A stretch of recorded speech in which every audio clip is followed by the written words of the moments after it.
आज आज ये संकर व्यवस्था ऐसी पैदा हो गई है। आज तो हमारा विज्ञान, हमारी साइंस यहाँ तक पहुंच गई है कि पुत्र प्राप्ति के लिए तो पति पत्नी की जरूरत भी नहीं।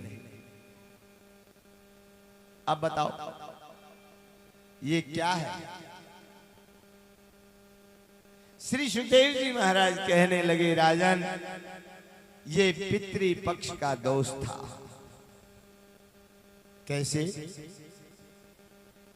महाराजा अंग बहुत धर्मात्मा राजा थे, पुत्रवत प्रजा की पालना करने वाले। एक बार शिकार खेलने के लिए वन में गए थे। शिकार खेलते खेलते वन विचरण कर रहे थे और इधर सुखदेव जी कहते हैं कि राजन उसे जो प्राप्त हुई उसकी पत्नी वो कौन थी? वो थी मृत्युदेव की पुत्री जिसका नाम था सुनीता। अब मृत्युदेव की पुत्री अकेली पुत्री थी, लाड चाव में पली बड़ी हुई थी, जींस पहनने वाली थी, स्वतंत्र विचरण करने वाली थी, कोई रोकने ठोकने वाला था नहीं। किसकी हिम्मत जो मृत्युदेव की पुत्री को कुछ कह दे?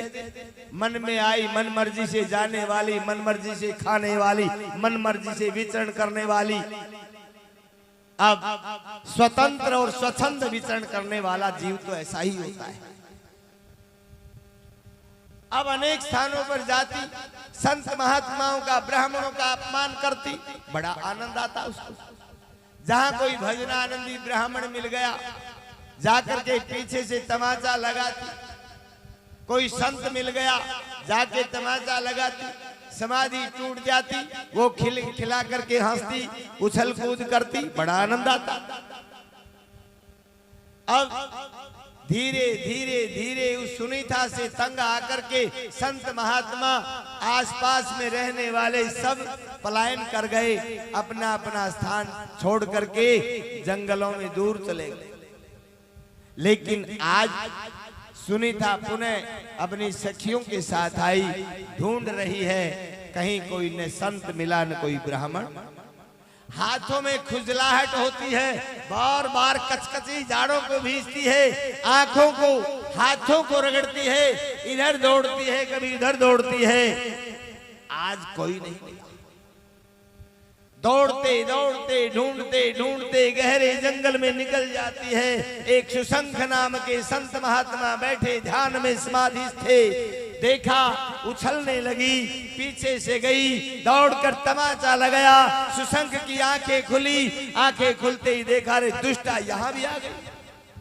श्राप दे दिया, रे दुष्टा जा, तेरे गर्भ से दुष्ट राक्षस पैदा होगा। साथ की सहेलियां भी साथ में थी। अब कोई सुनीता अबोध बच्ची तो थी नहीं, साथ की अन्य सखियां भी थी। जैसे ही घर में आई, सभी सखियों ने अपने अपने घर में इस श्राप की चर्चा की।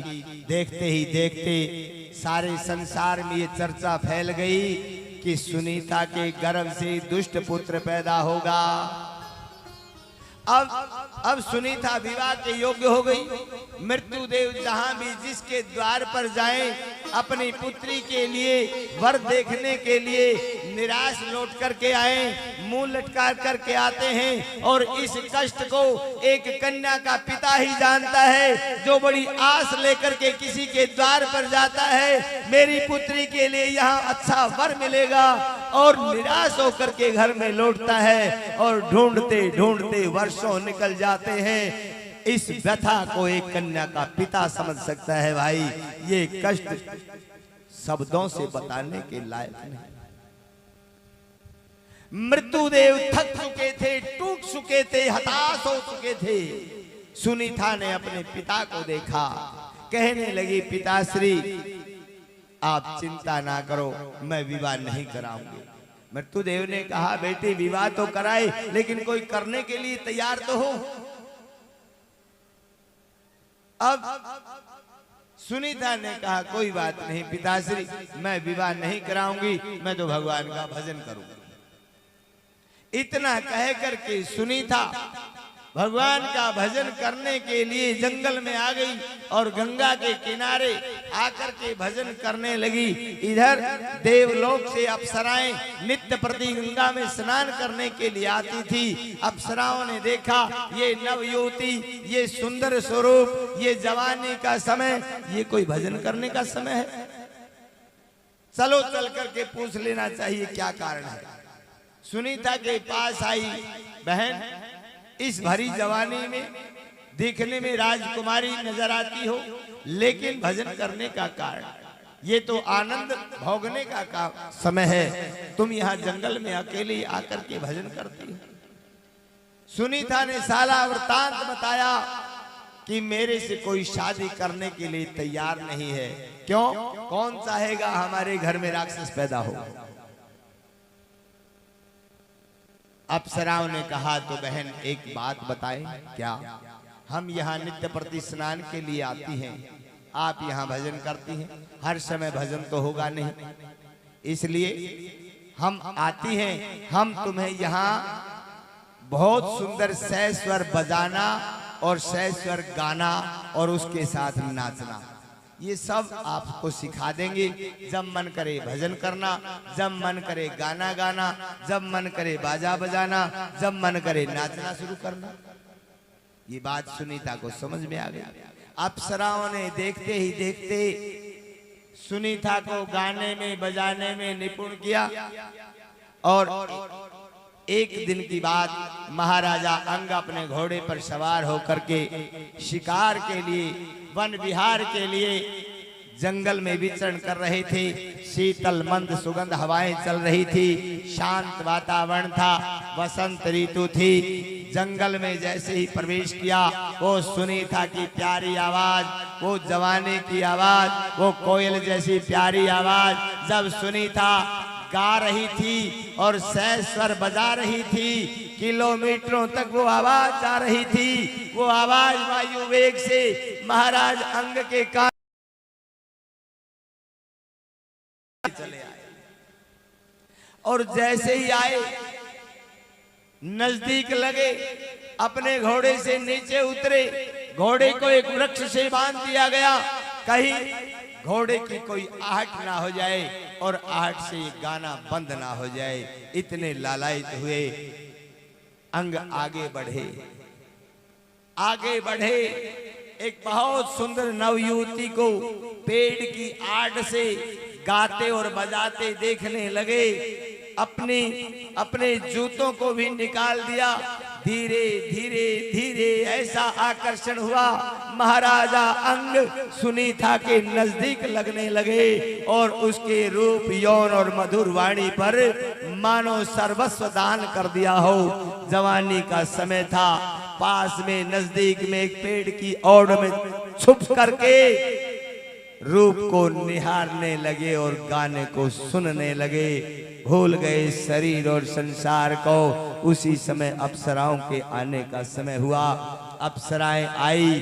गंगा किनारे पर जैसे ही सुनीता को गाते हुए बजाते हुए देखा, आज अप्सराएं बड़ी प्रसन्न हुई और सोचा हमारा जो प्रयास था आज हमें सफलता मिल गई है।